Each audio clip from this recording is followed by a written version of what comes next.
F.A. Davis is an independent, family-owned publisher of educational solutions for the nursing and health science professions. We are dedicated to listening to our customers and to developing innovative products empowered by the technology that is changing how students are learning, instructors are teaching, and professionals are practicing. Our entire team is dedicated to meeting your needs in key programs. These programs include medical assisting, phlebotomy, massage therapy, IV therapy, emergency medical services, medical terminology, and anatomy and physiology. We measure our success by your successes. Call on us to learn more and enjoy CETI. Many have heard the saying, people are your most valuable asset. That is a fact. And HRCP, the leader in human resources preparation, is looking for additional colleges and universities willing to teach HR certification prep courses. This will open up doors to many in your area looking to advance their HR career. The HRCP Turnkey course will prepare them to take any HR certification exam. HRCP works with many educational institutions who teach our materials on their campus. We have a shining reputation in the industry that comes from 25 years of innovative exam preparation. Want to partner with us to help prepare students, increase revenue, and fill a need in your area? Simply log on or give us a call today.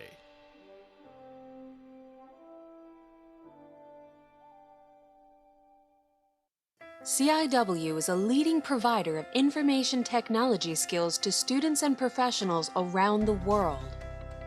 CIW is recognized in more than 90 countries as an industry standard in IT education and certification by academic institutions, governments, businesses, and professionals alike.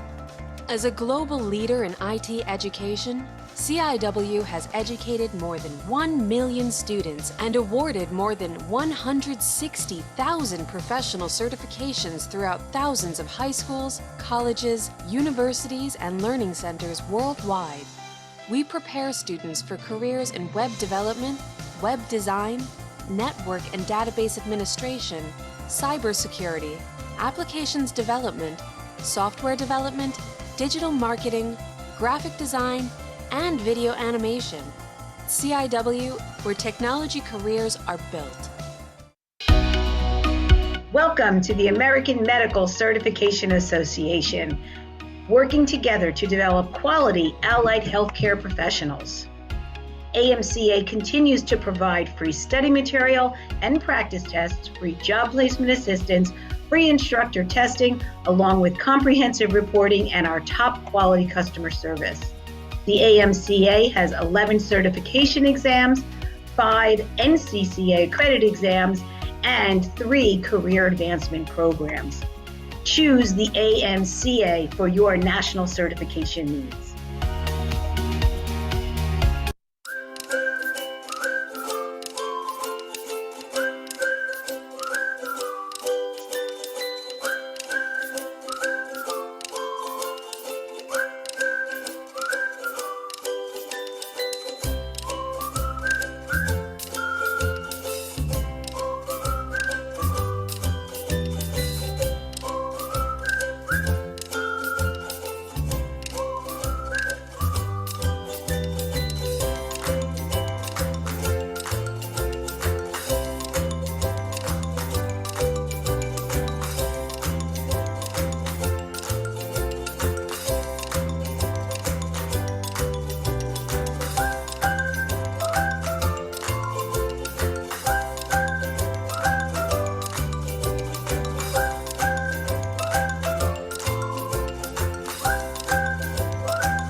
Systems is proud to be a sponsor of the 2021 SETI Conference. For over 30 years, we've worked alongside you to provide the tools you need for course management and registration. We understand the unique needs and challenges of non-credit programs. We know you need software as flexible and customizable as the programs you develop for students and industry. Contact us to see Aceware in action. When you're ready for a change in a software partner, we're ready to help you grow your program. Enjoy the conference. F.A. Davis is an independent, family-owned publisher of educational solutions for the nursing and health science professions. We are dedicated to listening to our customers and to developing innovative products empowered by the technology that is changing how students are learning, instructors are teaching, and professionals are practicing. Our entire team is dedicated to meeting your needs in key programs. These programs include medical assisting, phlebotomy, massage therapy, IV therapy, emergency medical services, medical terminology, and anatomy and physiology. We measure our success by your successes. Call on us to learn more and enjoy CETI.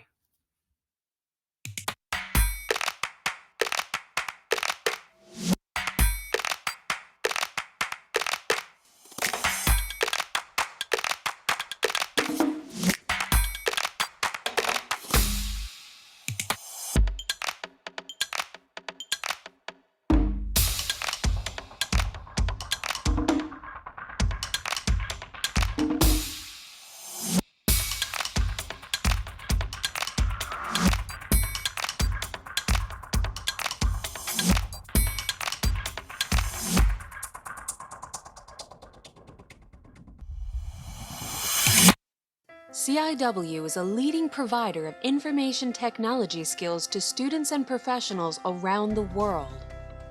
CIW is recognized in more than 90 countries as an industry standard in IT education and certification by academic institutions, governments, businesses, and professionals alike.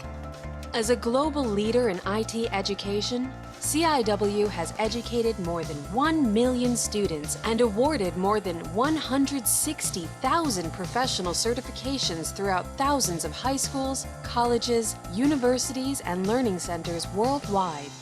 We prepare students for careers in web development, web design, network and database administration, cybersecurity, applications development, software development, digital marketing, graphic design, and video animation. CIW, where technology careers are built.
Well, good afternoon, folks. Welcome to our final but best ever session of SETI, okay? For those of you who haven't memorized my face by now, I'm Kevin Smith, Chief Operating Officer for SETI, and I've got a wonderful panel that I'm going to be presenting here in just a second. I'm going to share my screen. Let's see if I can do this and not mess it up too bad. And then I'm going to go to the top and I'm going to go right to here, slideshow from the beginning. And you should see our sponsor slide. I'm going to look to Cassie's giving me drinking bird. Yes. Okay. Or Vicky is. Okay. All right. As always, we want to take time out to thank our wonderful sponsors for this week. Platinum, silver, and gold sponsors who, without their help, this would not be a free session for all the attendees. So thanks again to Core Education, our own ProTrain, CompTIA, Xenograde Registration Systems, A-Square Registration Systems, our friends at FA Davis, the American Medical Certification Association, HRCP, and our friends at Certified Internet Webmaster, or CIW. Thanks again for everything that you've done to help make this such a successful week. We love being partners with you, and your continued support goes, I just can't thank you enough. Some housekeeping rules. All sessions, to include this session, are being recorded. The links to the PDF files for the presentation will be sent with the recordings after the end of SETI. So if at the last minute your boss hey you and you had to go down the hall to hold down the farm, not to worry, you'll get a copy of the briefing and you won't have missed a thing. All attendees who join us this afternoon will automatically be muted when joining. We'd ask that you use the Q&A box, which is located in the lower navigation bar, for all your questions and comments, and we'll get to your questions and comments through to the end of the session. Okay.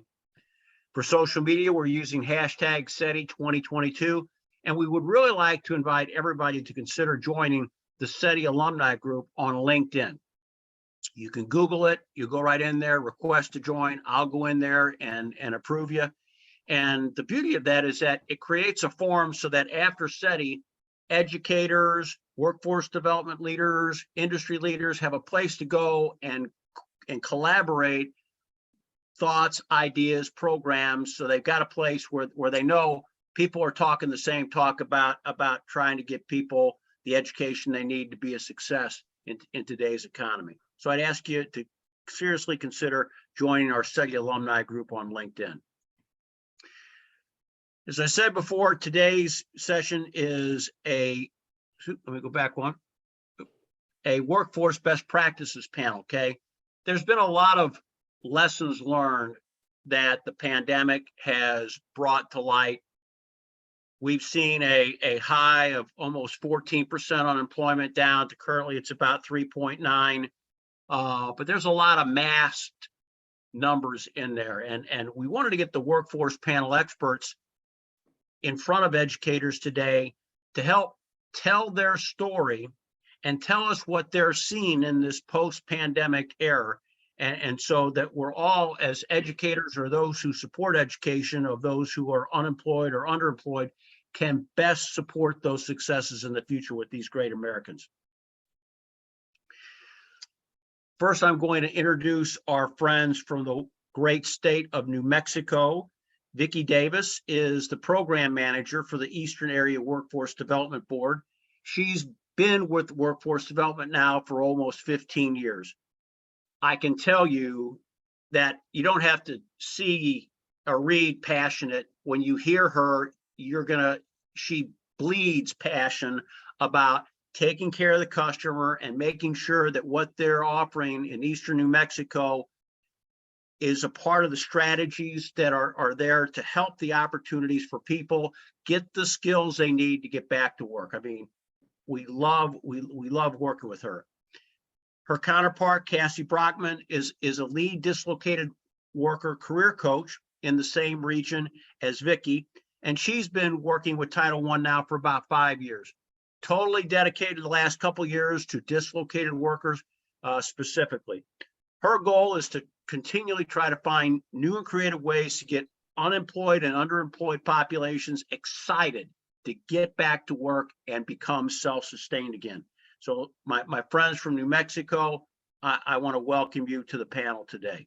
Thank you, Kevin. Thank you, Kevin. Our friend from the great state of Tennessee, the volunteer state, Ms. Frieda Herndon, okay, is this business services director for the Northern Middle Tennessee Workforce Board.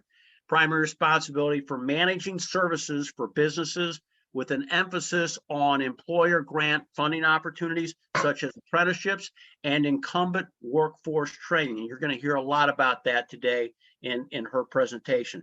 She also has special projects that are there to help serve special populations within her state.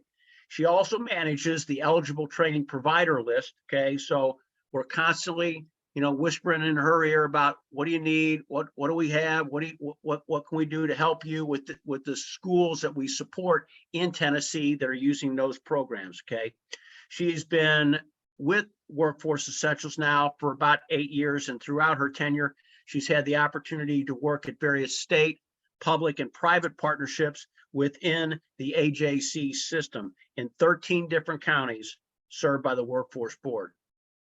I can tell you, my friends, Frida is a leader by nature, okay, and she enjoys connecting with people and putting the resources and the problem-solving and training all together in one easy solution set for everybody involved. So, Frida, I want to welcome you today to our panel as well, ma'am. I'm going to turn things over at this point to Cassie, who's going to lead off the conversation. Miss Cassie. Thank you, Kevin. Good afternoon, everyone. So today's message to you all is kind of to get you to understand some of the best practices that we've utilized in the Workforce Connection System in the eastern part of New Mexico by exploring our successes, our challenges, and our current initiatives we've had with our customers, our partners, and our institutions. Kevin, can you please go to the next slide? I'm clicking. There we go. Thank you. So first, we'd like to tell you all a little bit about what we've done with our customers. So since the pandemic, we've implemented the use of a constant contact marketing platform to target our customers, providing them with information on things that we're marketing in the Eastern region. We've utilized SurveyMonkey to help get feedback from our customers, so what we need to become successful and what they would need to become successful. And in receiving that feedback, it's been crucial as we try to make sure that we're hitting every opportunity to assist our customers with their unique needs.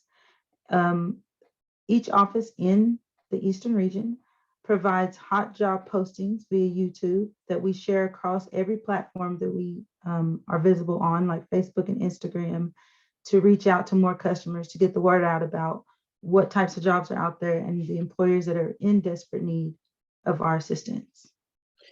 So what we did is we determined that one best practice was to utilize the data that we were receiving from the unemployment office in our state of New Mexico, to then segment our lists of correspondence that go out to our customers in the eastern area of the state.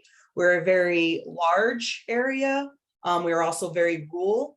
So Constant Contact really did us a service by being able to target dislocated workers in our region and disseminating very specific initiatives driven towards dislocated workers. That was one of our best practices through the pandemic. One of the challenges tied to that is a lot of those emails, unfortunately, would go unopened, and they were overlooking some of the areas in which they could click inside of those emails. But we did see an above average click rate when we were sending those segmented lists to our dislocated workers in our region. So we were very excited about the way our outreach was being disseminated and the way it was being utilized by the customers in our area. Yes, that's right. And then I wanted to go over what we did with our partners. Kevin, can you go back to the slide for our partners? Oh, hold on. There it is. There it is. Nope. Thank you. So we have both internal and external partners, and we've tried to kind of find a way to get all of their customers into our system as a co-partnership with our partners. Also, due to the pandemic, we've kind of gotten disconnected from our partners. So we've created a platform on MyHub, and that intranet allows us to bridge that gap in response to the customers that our community partners send us, so that we can streamline our enrollment processes to them as an organization and to their customers. And so each month, we used to have, and we currently are trying to transform back into partner meetings, which we're conducting via Zoom, but they used to be in person across the Eastern region for each local workforce county office. So in doing that, we were better able to talk to our partners face to face, kind of get the faces recognition of who's in each department and an overview of what services they offer, which gives us the cross training kind of that we would need to give our customers, and they would also give their customers our information. And something really cool came from those partner meetings. What we were able to do is we developed a pilot project with the Division of Vocational Rehab. And you hear this a lot in the workforce world. We hear a lot about co-enrollment. You want to co-enroll your customers to streamline processes for enrollment, for eligibility, and just to ensure that they're receiving all of the services that they can in their respective areas. So our service provider developed a referral process with DVR so that any customer that would come into their office directly would be linked through My Hub directly to a coach in one of our workforce offices. And we've actually seen some fruit from that, where individuals that are co-enrolled in their special services projects end up going to college, and we assist in the funding for them to receive their certificate or their credential. So it was a really cool initiative, and it took off. And we've been able to maintain that over the course of the last 18 months, 2 years. So. All right, Kevin, next slide, please. Our next discussion will be over our training institutions and our providers. So we are currently working with our institutions, both locally and nationally, to bring in more flexible options to assist in the learning of our customers. Finding ways for customers to obtain a high school diploma virtually through our adult education programs that are locally centered in our counties. And in partnering with our institutions, we're trying to put together more career-specific job fairs for upcoming graduates based on their degrees offered, and ensuring that our target in industries and sectors, the healthcare, education, IT, are supported in our colleges so that these graduates maintain employment inside of our area, inside of our state, instead of leaving and seeking out other employment. And I'll just speak very quickly about the situation that we saw as we came out of the pandemic and began, we were in that kind of recovery stage, is the learners shifted their importance on going to a 2 or 4 year institution and really wanted quick results. They wanted very quick certificates, credentials. So we really had to change as a system our mindset on how are we going to meet the learners where they are. And that's why we started having these external conversations with outside partners like ProTrain, and those that provide and offer trainings virtually, where they could receive a certification in, let's say, 3 to 6 months, as opposed to getting a 2-year degree. And we're really seeing the importance of that. It has been challenging to shift our mindset. We in Title I and Wioa have always had this mindset where you want to kind of guide the learner to get that 2 or 4 year degree. Well, that's just not their mindset anymore. So we really are trying to build on meeting those learners where they are. So I just really wanted to speak to that, because I think that's super important in the climate that we're at now. In the workforce, and Cassie is at the field level, and she sees that they want quick action and they want to go to work, and that's where we are driving our service delivery. I couldn't agree with you more. One of our other briefings, we heard that 65% of the jobs that are open today don't require even an associate's degree, but you better have the right credentials. So if you can get there on the path and get a good sustainable income that gets you up above the poverty line, that's what a lot of people, I think, are looking for, at least coming out of the pandemic, to get back on their feet. Absolutely, Kevin. And we're hearing that from employers. We're getting feedback from employers who are saying, we will train these individuals, we will help upskill them as long as they come and they are willing to do the work, and they're willing to learn, and really willing to obtain those short-term credentials. The sky's the limit now with some of these virtual trainings. Next chart then? Yes, next slide, please. Okay. So in going into our employers, so the current unemployment rate in Eastern New Mexico right now is at 4.5%, whereas our employers are having difficulty finding skilled workers. Well, there are some employers that are interested in doing trainings. There's a lot who want to stick to the job description as it reads. And so they're overlooking individuals who have some of the training that they would need for an entry-level position. So when talking to our employers, we're trying to encourage them to move towards the on-the-job training where we can provide those customers with a skilled job. And at the same time, the employer gets that employee and trains them to be who they want them to be at no cost or a little low cost to them. And then we're trying to work on implementing job fairs that were more specific to the customer employer need to address skill gaps because of the issue of lack of skilled workers.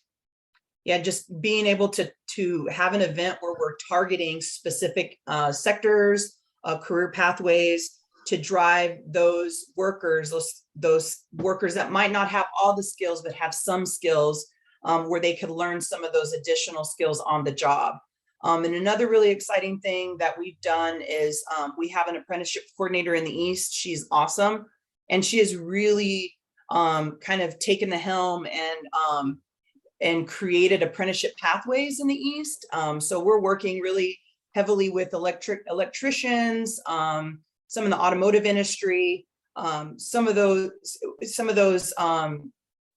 sectors that we might not have looked at prior to, but are really seeing the benefit of apprenticeship pathway, where they are going to school part-time and then they are working part-time at the same time, learning from both coursework and they're learning on the job, which has been really great. All right, Kevin. Okay, before we go to Frida, because I know she's going to talk about grants here, okay? Does that also include, do you have any incentive money for employers who are just trying to upskill their employees in your state that helps with any of that OJT? So OJTs work on a percentage-based scale, right? So depending on the number of employees that the employer has, is the percentage in which we reimburse their hourly rate. So yes, employers are incentivized by hiring those that may not have all the skills and can learn said skills on the job. So yes, there is incentives for employers in hiring those candidates that would be eligible for on-the-job training. Okay, thank you. All right. Volunteer state, come on down. Talk to us about workforce development grants, please. All right, this is my 5-second overview for you. For those of you who may be listening who aren't plugged into the local workforce system, federal money comes down to the state of Tennessee and every state. In Tennessee, that money then is allocated out to local workforce boards. In Tennessee, there are 9 of those. And the local board is made up of business and industry representatives. It's made up of higher ed partners, other partners that are mandated, so that we have a great cross section. We have representation from rural areas, from suburban, from urban areas. It's just a great workforce board that truly reflects the communities we serve. And then they work with us to say, these are the sector strategies based on the labor market information. This is what we're going to focus on in Northern Middle Tennessee. So to a great degree, that sets your work for the year, for the coming year. And we have pivoted a lot. I hate that word, it's overused, but here I am saying it. But we've had to change a lot about what we do. And as I was listening to my new friends speaking, I was thinking, 5 years ago in workforce development, you didn't always have the employer at the table. You tended to work more with your training providers. And now that has flip-flopped. We start with our employer. So it's a little bit different for training providers because they are, they're having to be proactive and reactive at the same time. And some of the schools, particularly some of the 4-year institutions, don't have the flexibility. Now they may through their workforce development division, or every school calls it something different, but in the traditional school setting, they're not as nimble to make changes. Your technical schools have a lot more flexibility because they have a lot lighter overlay of governance than some of your 2 and 4 year institutions. So it's just been a real interesting time to be in workforce development. The other thing that we do to help with that constant change is to provide reimbursement grants that really assist our business and industries, regardless of the size that they are, as we've mentioned. So I wanted to talk a little bit about that and then just share some things that we've seen recently. Kevin, if you'll go ahead and move to the next slide. So for individuals, they access programs, and this is anywhere in the U.S., through the American Job Center Network, and they focus there on job search assistance, career advising, training scholarships for short-term in-demand training, a course of study, and then support services such as childcare or transportation or steel-toed boots or whatever's required. And in some ways, recovering from the pandemic has caused us to become more of a job-focused entity, where before we really were a training-focused entity. We did both, but percentage-wise, I would say we were 75% training and 25% job search assistance, and those numbers have reversed. So we are definitely more focused on, as New Mexico mentioned, getting people directly to work, because with the economy as it is, people really don't have the luxury of time that they might have had during the pandemic and even prior to the pandemic. So people can't really afford to do one or the other. So short-term training that can happen while they're working or while they're job searching definitely is high up on everyone's list. Kevin, if you'd move to the next slide, please. And then support to employers, we do, and most workforce areas across the country do, the on-the-job training grants, incumbent worker training grants, and apprenticeship grants. And I would have to say my favorite, and the one that I think helps employers the most, is that apprenticeship program. So that's been really big for us in Tennessee, but particularly, I would say the majority of our apprenticeships in Tennessee are in Northern Middle, because we include several large cities, including Nashville. So the next slide. Talk a little bit deeper about each of these. On the job training grants, the employers sign a contract prior to hiring the individuals so that we make sure we can help them. Sometimes the American Job Center team refers qualified and Wioa eligible individuals to the employer. Sometimes the employer sends people to the AJC and says, hey, did these people fit your eligibility requirements? The AJC continues then to work with that new hire. So not only are they getting supported by the American Job Center career coach, they're getting supported by the HR director at that business or industry. So they're really getting the kind of support. And my new favorite word is work stamina. You know, we work with people with barriers to employment, and a lot of times they don't have work stamina. They've not worked 40 hours a week consistently. So part of what we do is help mentally and physically prepare them for what that looks like. And we see that a lot with people who work in spurts for a variety of reasons, or people who may be a reentry person and they haven't worked in a while. That's something that we don't talk about a lot, but I'm beginning to hear it addressed more and more as we work with our customers and our employers. Okay, Kevin, if you would move on to the next slide, we'll talk about incumbent worker training. This is a program specifically to help existing employees upskill and things that might prevent layoffs, layoff aversion type trainings. And in Tennessee, these are limited to $25,000 per year per employer. So other states have different configurations, and be sure to check with your local workforce board and see what this looks like in your state, because it's a great way to expand an existing training program, or a great way to introduce one to your boss if you're trying to sell it, and you can say, look, we can get some of this reimbursed. So it's something really important to tap into. Okay, Kevin, apprenticeship grants. In Tennessee, we, the last 2 years, have had state apprenticeship funding. Prior to that, before we had a state apprenticeship office, our board initially designated some funding for that. So our local board is very committed. The state now has come on board and developed a state apprenticeship office. So it is the easiest sell ever It's a great way to recruit employees. It's a great way to retain employees.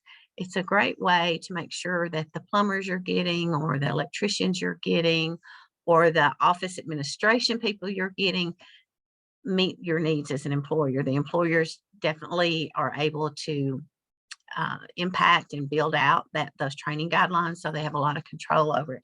So that is a big plus when you're talking with employers and about apprenticeship. The other thing I wanted to tie back to what Cassie and Vicki were saying, apprenticeship has really brought new employers to the table. It's also brought K-12, which is another partner we haven't dealt with. We have always, as a workforce system, worked with higher ed, like our TCATs or our 2-year or 4-year institutions. We have just ignored K-12 as far as a partner at the table as we're developing plans. Well, now with career pathways being so important and pre-apprenticeships being so important, K-12 has really learned an immense amount in a short amount of time about work-based learning and how the pre-apprenticeship component can really help them and help their students. So that has been another reactive thing that I think happened, one, because of the pandemic, but two, because of the apprenticeship model going over so well in Tennessee. I want to take this opportunity to just share that in Tennessee, we also had the first in the nation teacher apprenticeship approved last year. And we've already funded, I know it is, talk about a place where there's a need. K-12 everywhere has a shortage of teachers. This is something where we were able to fund, not the full tuition amount, of course, but several $1,000s for over 100 apprentices the first year. And that was huge. And just to answer your question, in case any of you are going, so how does a teacher apprenticeship work? It's basically an accelerated learning plan. They earn their bachelor's degree in 3 years. They still take their praxis or whatever exam your state requires them to take, but they're going to school year round. They're not having to pay the tuition because the school system absorbs that and takes that on, but they're also working in a classroom the entire 3 years of the program. So if it's not a good fit, they're going to know early on and can shift gears, because teaching is not for everyone. So I think it's a win-win. It's a great field for us to be in. I think it's the first of many non-traditional apprenticeship paths that you may see coming down the pike. And again, all in response to employer needs. So being flexible to think outside the box and think beyond trades is really important, an important piece of that as part of really answering the talent pipeline questions that we get all the time, all of us. All right, the next slide. The American Job Center, I mentioned that earlier. This was just showing our footprint in Tennessee, but I wanted to make sure if you're not connected with them and you're on this call, find your American Job Center near you, because candidate screening, job fairs, interview space, all those things that can happen. We don't do a great job of marketing the American Job Center network. And I'll make an excuse for every workforce board in the world right now. Advertising is not permitted with your federal Wioa dollars. So you really have to do a good job of using social media and word of mouth and all those non-paid type advertisement that you can to get the word out there. So you can do some outreach, but that's a little more cloudy area. But when you hear us say it's the best kept secret in town, it's not intentional. We would love for everyone to know about these free services that are out there, not only for job seekers, but for employers. You'll be very proud, Frida, that we told everybody previously this week about servicelocator.org. Good. Plug in your zip code, and within 25 miles, that's where your job centers are going to come up, right there in your own service area. That's a great place to start. And I'm sure if you're not writing it down already, people, you're writing it down, servicelocator.org, because that's where you go. Thank you. Let's go ahead to the next slide. So the local workforce boards provide support to individuals through the AJC and to employers, and employers can tap recruitment assistance through the AJC, and then they can access workforce grants through the on-the-job training grants, incumbent worker, or apprenticeship. And different areas are going to handle that differently. Some of the grants are kept at the board level, some go down to the career service provider level. You as an employer or you as a training provider don't care about all that. You just need to find out how to tap into those grants. So you can always start at the American Job Center to find your way as far as where things are accessed.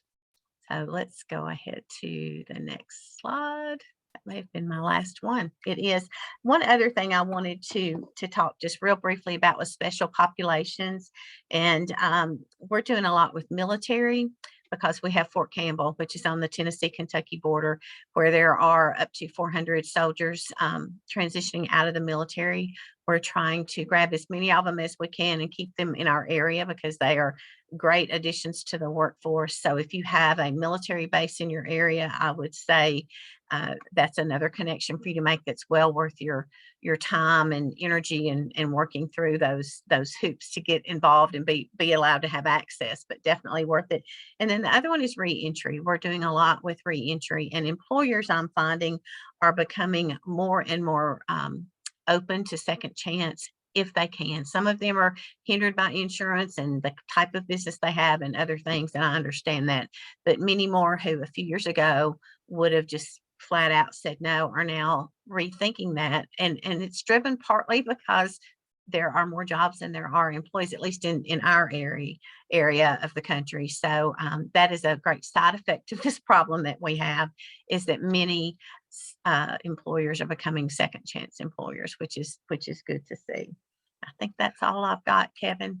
Now, Frida, when you said 400 soldiers, that's 400 soldiers getting out every month at Fort Campbell. Correct. And that can be someone and people are like, finishing how up can that there. happen? Well, Fort Campbell's probably sitting on about 16 to 17,000 soldiers. And one of the things that we told people is that, about 20% of every organization turns over about every 90 days. And because it's an institution, privates become sergeants, sergeants get out, sergeants become lieutenants, lieutenants become captains. It's an institution, okay? And because of that, important things that you tell your populations, if you don't repeat yourself every 90 days, 20% never heard of it. So I applaud you for what you're doing and recognizing that. And I know that New Mexico's got several great military installations in their backyard as well. And I'm sure that they're doing that. I'd ask for anyone that has any questions for our panel to please refer back to the Q&A box down in the lower navigation bar. While I'm waiting for some things to populate there, I had an inside track of what these ladies were going to brief, and so I put some questions aside for each of them based upon what I heard them present. So, Frida, since you're still fresh in my brain there, ma'am, you talked about apprenticeship. Okay, so can you explain what's the difference between a federally registered apprenticeship and other apprenticeships, and why does your board require a federal registration process? The reason we do require a federally registered apprenticeship for any funding is that it's been vetted by either the USDOL or the state Department of Labor. So there's an automatic minimum standard that has been vetted by a third party, if you will, so that we know that things are in place academically as well as on the job learning. Years ago, people would say he's an apprentice to me, and it wasn't registered. It was a blacksmith teaching someone else how to be a blacksmith, or an electrician showing his nephew, worked for him for a year, and then all of a sudden, and they would use the term apprenticeship loosely, but there were not consistent standards. So when we really started to fund apprenticeships, we wanted that assurance that the federal money, the taxpayer money, your money, our money, all of our money was being put somewhere that we knew the outcome would be based on a certain curriculum, certain number of hours, certain competencies. And that's why we put that standard out there. And, apprenticeships can be federally registered, but not nationally registered. So as we have a lot more online providers, that's a differentiation that we have to look at. We have to have a Tennessee employer engaged for us to spend those Tennessee dollars. So it's the employer piece is really important in that model too. That makes total sense. You mentioned incumbent worker training. How does an employer apply for that type of training funding? By definition, incumbent worker means employees that have been with you for more than 6 months. The great Right. thing about that criteria, by 6 months, you sort of know someone's work ethic. You definitely know their aptitude so that you spend your training dollars wisely. So that's where the phrase incumbent worker, we have a convoluted, in a way, a convoluted process.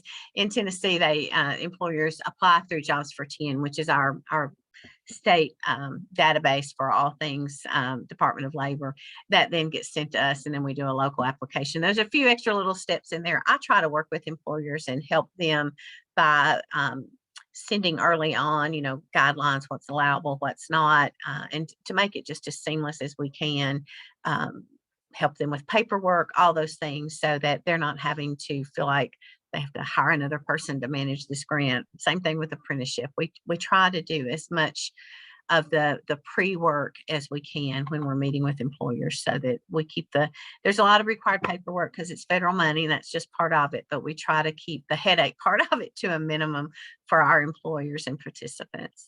And I'll say that's how we operate in the East and in New Mexico as well. We like to do a lot of the heavy lifting so that it's really easy for the employer to come on board with us and partner with us. Because saying we're here from the government, we're here to help, doesn't always go, but when we can show them that we are truly here to help you, particularly as Vicki said, the paperwork can be daunting. We live in this world and we know what all the acronyms mean, but our employers don't. So the more that we can cut through that, the better. Well, I mean, speaking of the paperwork, I mean, what documentation is required from employers since the grants are reimbursable grants? What are you kind of looking for there from an employer? It's like any of you would do on your expense account. If you spend money and you want to be reimbursed, we have to see documentation and proof of payment, and then we reimburse you. So it's that sort of thing. If you pay a technology school $2,000 in tuition and you want to be reimbursed from that, we're going to need to see that you got an invoice, that the student attended, their credential they earned, and then your proof of payment, a canceled check or whatever you provide for proof of payment. So things you would have anyway, but you might not have all nice and tidy, wrapped up and tied with a bow, but nothing that you wouldn't already have as an employer. That makes sense. We've got a great question from the crowd. Okay. And I'd like to hear you all kind of comment on this. Okay. How can we create a great relationship with our local Wioa reps? And I think when they talk about reps, I think they're probably talking career coaches and things like that. So, I'll speak to that real quick, just because I spoke about this earlier, just the reality of where we live. A lot of the times it's just knowing where your American Job Centers are, like Frida mentioned earlier, and going into said office and meeting the people that are on the front lines. I think that's the very first step, is and seeing what they have to offer you, and having those conversations, and partnering with them on different projects. That's what we've seen. We've just developed a project with in the town that I live in. It's very small, with our local CDC and our chamber. They really didn't have any idea of what we were doing, and our offices are literally right around the block from each other. And they came and met us where we were, walked into the office, had a conversation, linked up with our service provider, and now we've partnered with them on a project that they're working on to train teleworkers. So we have developed a referral process, and now we are working collaboratively. And that's where it started. It was just kind of coming into the office and meeting those coaches and meeting those staff that are in that office. And on the flip side of that, I would add, and then Cassie, I'm sorry I interrupted you. I'll definitely let you wind us all up. But I think if our career coaches can be involved with the chamber, be on industry councils, be present at chamber meetings, and just take the time to plug into the community. Employers don't always have time to go seek out us in our system. So if we can connect in those spaces where the real work's being done, then sometimes that's where the deepest, if you're on a task force with somebody in industry and you're a career coach, you really can connect on a different level. Cassie, you had something to Yes. add? Yes, as a career coach, in my opinion, a way to get a relationship with us is we go out and we talk to our community. There's certain events that happen in the community that the workforce and job centers go out and they're a part of. They have booths for those, and more than likely there is a career coach, career consultant, someone that's with these programs that you can actually go and talk to. We have our cards. We can't wait to give you the 1 in a million cards that we have to connect with us and ask us any questions. And I mean, we're talkative, we're career coaches, we know all that we need to know to be good at this job. So come talk to us, like you say, or walk into our offices, ask someone about us, because there's a lot of community partners that know who we are. How important is it, ladies, do you think, to have school leadership as a member of your area or regional workforce investment boards? Do you see that as something? Is that a lofty dream, or what's your feelings about that? I mean, I feel it would be invaluable, right? I mean, if we're talking about driving career pathways at that K through 12 level, that partnership is ideal. Is it lofty? Maybe, but maybe not. I mean, I see potential, especially in apprenticeship pathways and partnering with K through 12. And then, I mean, we already partner, like Frida said earlier, with our post-secondary institutions in our area, and those external partners, again, like ProTrain. So we have those relationships, but building that K through 12 relationship with those leaders, it would be invaluable. Yes. Okay. I think when I say K through 12, if you can connect with that CTE director, that career and technical education director for your school system, you don't always have to start at the superintendent. Find the person who's going to understand and talk the language of career pathways, and that's who it is. In most K-12 systems, it's that CTE director. Great point. So Cassie, your area primary focus is dislocated workers. Okay.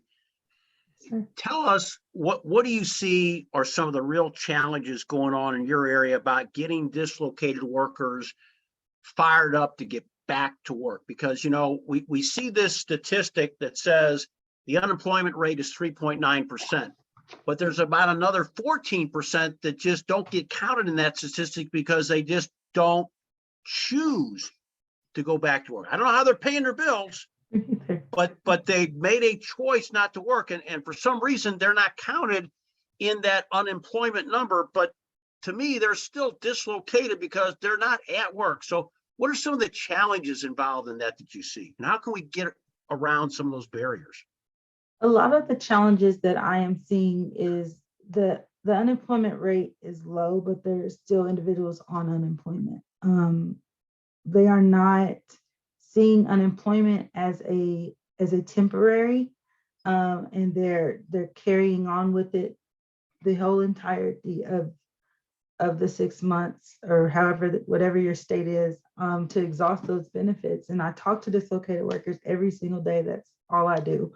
And a lot of them are just looking for the same type of work. They're wanting to stay in the comfort of what they're used to, rather than, and those jobs aren't available, mind you, they aren't available to anyone. I mean, they're overcrowded with all of these people that are competing for the same type of work, and nobody wants to step away and look at those new opportunities.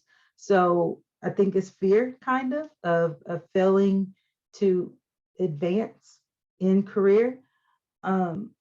And also the lack of training, the lack of wanting to be trained to do anything, because I mean, time is of the essence, as we've said in this presentations that we've given today. They want it now, and they don't want to have to train to do it. Right. Has the pandemic made more people want to be work from home centric in their desire to go back to work? Absolutely, because of the flexibility that comes with working from home, and also the fear of maybe something else bad is going to happen. I mean, they're able to now have their children at home, or have access to be there for their children, or they are able to work multiple jobs because one of their jobs is work from home. But also moving into, can you train at the same time since you do work from home? Are you able to go into some type of online schooling that you could actually benefit from to advance your career, even if it is just from work from home jobs? Right. I think the other thing, Kevin, that I'm seeing that I didn't see 4 or 5 years ago, and this is mostly from young adults who are job seekers who may have some college, may not have any, but I'm hearing things like, I need to know there's a career path. I just don't want to go work here and be a welder, or I just don't want to go here and be a production tech. So they want to see a career path within that industry. And they're saying things like, I need to know what I have to do to hit $50,000 within 2 years. I mean, they're very focused on an end goal, where before people were just happy to get a job that paid more than $10 an hour. So it's a different world. It is a different time, and the expectations are different.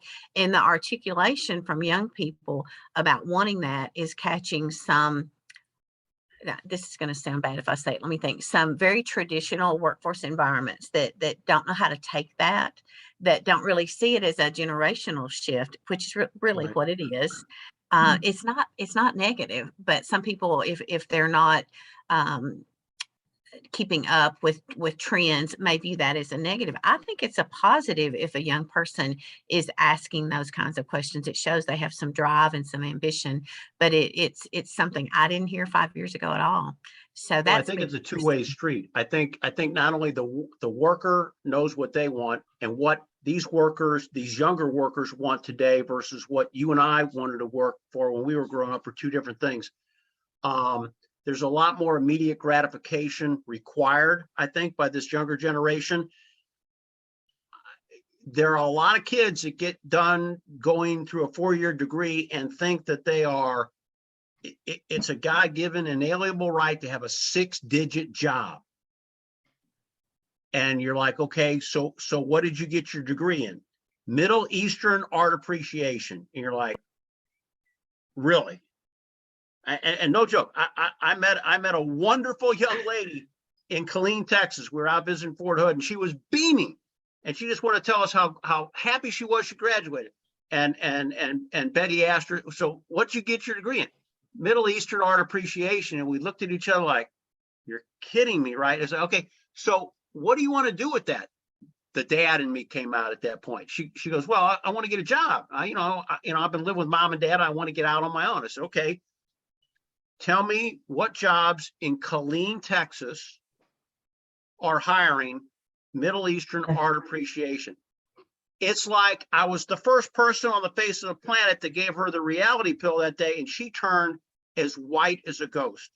And she goes, I guess maybe a museum. And I'm like, okay, how many museums are there in Killeen, Texas? And she goes, none. I said, okay, why did you take that? Oh, well, my buddy and I thought it would be fun. And I'm thinking like, well, your buddy's not paying for your gas and your cell phone and your apartment, and everything else. And I told her, I said, look, I am very happy that you got your degree. And I know you want to get out from underneath mom and dad, but I think what you've got to think about, and this is that part that you were talking about this younger generation, you need to think about high demand, stackable, progressive skill sets, those knowledge, skills, and abilities that you do this, that prepares you to go to here. Okay, now you're doing this, you got a couple of years, okay, get another certification or credential, now you can do this. And with that, you're going to have successive increases in roles and responsibilities, and more important, higher paying wages, okay? That's what's important, I think, for all of us that are involved in this, the educators, the dislocated worker counselors, the career counselors, the schools. Everybody has to understand that not everybody coming out of a college is going to get it, is going to get a job. As a matter of fact, study we talked about earlier in the week, 50% of those who graduate from school ever get a job in anything that looked like they studied.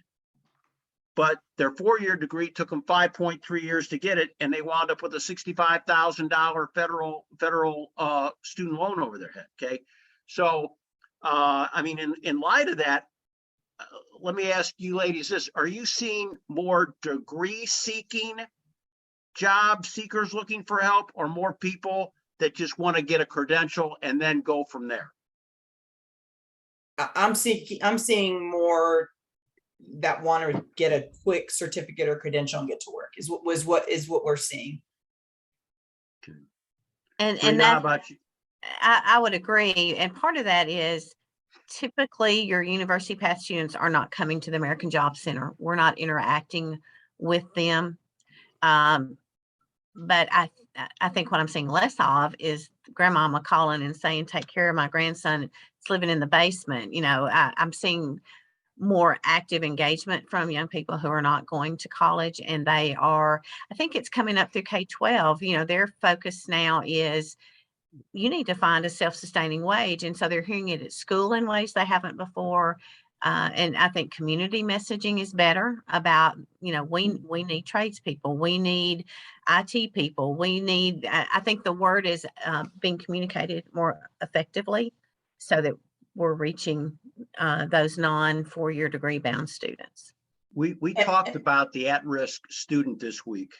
And you know, we described that person as the person that realizes that college is either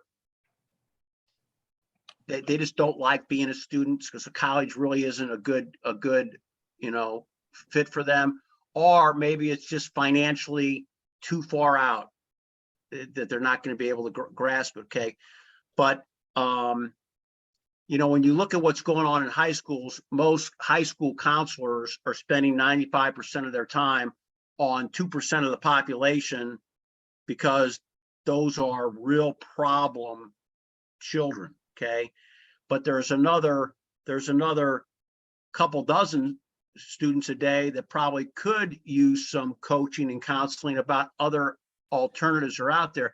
Are you seeing more requests for career fairs and things like that from the K through 12 sources who are inviting career fairs to come to their backyard to tell their students, their parents, what the realm of possible is in the future for these young children? We do see, starting at 8th grade, a lot more emphasis. Most communities that I work with have career exploration. I can't speak. Career exploration events in 8th grade and again in 10th grade. So I don't know, New Mexico, is that pretty similar to what you're seeing, that there's more career exploration out there? Yeah, we're seeing a lot of early college high schools popping up. So yeah, we're seeing that trend. Okay. And, you know, I'll spin it the other way too. You think about, you know, just the allotment of scholarships and financial aid at the state level, at the federal level. There's a lot more aid for traditional students in the state of New Mexico than there has ever been before. So it makes it very difficult to, and it's not all about the money, right? But, you know, we're, like Frida said, it's federally mandated that we spend certain amount of funds on particular things. And it makes it very difficult to spend money on individuals that are going to those 2 and 4 year degree, 2 and 4 year institutions, because they're already being provided for and there is really no unmet need. So we have seen a real challenge in that avenue as well, where they don't, there's typically no to very little unmet need for those students that are going to those traditional 2 and 4 year colleges. Right. Yet almost 25% of every state's federal money coming down has been earmarked for at-risk students these days. Okay. Mm-hmm. And so our challenge, I think, as educators is trying to bridge the gap between the funds that are there clamoring to be used and the students that really need to learn about their use, and making them aware of how that can be used to their best benefit. And I that's why I asked the question about career fairs and stuff like that, because it's one of those things. It's the best news that nobody knew about, unless you can try to get the word out on the street for it. Let me shift gears here a little bit and ask you all the same question. I know that when we get asked to support states ETPL, we always are told make this easy for everybody by making sure you're paying attention to the high demand job list for our state or for our region, okay? So if you would, tell me how is it that you determine where your high demands are for state or service areas? I mean, we keep our thumb on the pulse of the labor market in each of our regions, and then, or each of our counties, and then in our region. So we have a pretty good firewall in place for that. I mean, we encourage providers to add as many programs as they feel that they see a need for in education, right? So we encourage them. More is better for us, because what we do is we train our coaches at the field level to then go in, check the LMI, and then we determine where the demand is. So for us, more is better. And then we are responsible for tracking those demand occupations and those programs that are on that ETPL. You know, it helps if our education partners are plugged in with the workforce board, because they will know every workforce board has their sector strategies that, Right. that they've predetermined are in demand for their area. And we, for instance, we've made 2 changes to ours recently. After the pandemic, we added hospitality specifically in Davidson County, Nashville, the tourist area, because Right. boy, there was a need, but there wasn't a need in all 13 counties. So we made that specific. And then we added K-12 prior to launching into this apprenticeship with the teachers, because we were hearing that consistently as well. And we did a little bit of that too. We shifted gears and really focused on that education sector. And we encourage those that already may have a bachelor's degree, but not that teaching credential. So we work directly with some of our local partners in the state to provide and assist with that alternative licensure certificate. Okay. All right. I do not see any additional questions. So I want to do a couple things here before we wrap up with our session here today. First of all, I want to thank each of you ladies personally and professionally for what you do every day, because you are the unsung heroes of making it happen and getting people to a better self-sustaining success story. Okay, so I want to thank you for what you do every day.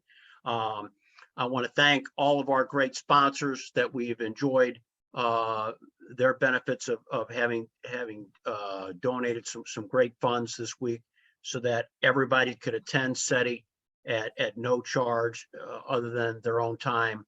And even then, if they couldn't come, if they registered, they're still going to get all the briefings to boot. Okay. The last thing I'll do is just once again remind everybody that after the dust settles and you've got your briefing charts and things like that, okay, don't forget that we've encouraged everybody to join the SETI alumni group. It's a great group of people. Last time I looked, it's close to 150 educators and industry leaders that are all in there that you can reach out to and pose a question and get some immediate feedback. Okay, I had a young gentleman join the SETI alumni group because he's in one of our schools, but he's also working on his PhD, and his PhD is studying the changing effects on continuing education and the fact that most people are now not necessarily degree seeking, but they're credential seeking. Okay. And so he's going to use people that he partners with in our SETI alumni group to try to get some survey to help put together his doctoral thesis. And we applaud that. I mean, that's part of what educators and industry can do together to help one another. So I would ask everybody to consider doing that. Once again, I want to thank everybody that's been with us today and through many of our same sessions. I look, and a lot of the names are the same from one session to another. So thank you for being with us for these last 3 days. And I want to personally and professionally thank everybody once again on our great workforce panel here. You guys make it happen every day, and we're proud to serve clients with you. So thanks again to everybody. I wish you the great rest of your day. Stay happy, stay healthy, and go serve more people. Take care now. Bye-bye.